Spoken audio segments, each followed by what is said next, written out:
Muscles are wonderful tissue. They're made up of millions and millions of fibers. There are various different types. We have fast twitch and slow twitch fibers. The slow twitch fibers are working in this horse at the moment.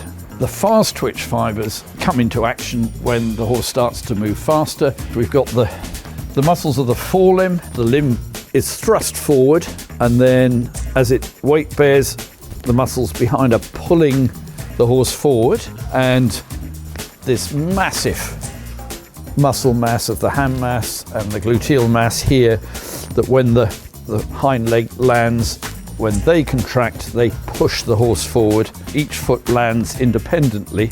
The two front ones fairly close together, the two hind ones fairly close together, but it is a 1, 2, 3, 4. At one point, all four limbs are off the ground.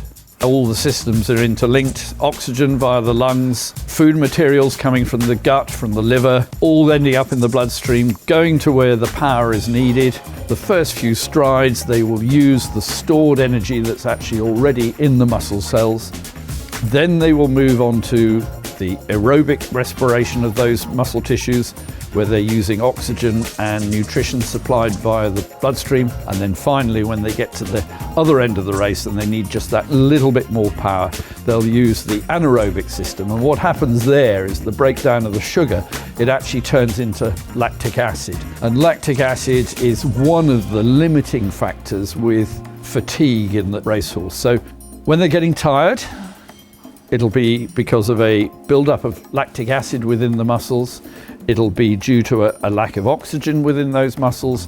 It'll be due to some degree of tiredness associated with repetitive contraction and elongation. And there'll be a certain amount of exhaustion where the nerves are telling the muscles what to do. So the horse is galloping, it relies an awful lot on the automatic system, which is known as the autonomic nervous system, and those impulses will be coming down and telling which muscles need to contract during the process of galloping. The good ones, their limb movements and the propulsion generated by them is more efficient. Horses that have an athletic walk almost invariably end up being athletes when they gallop.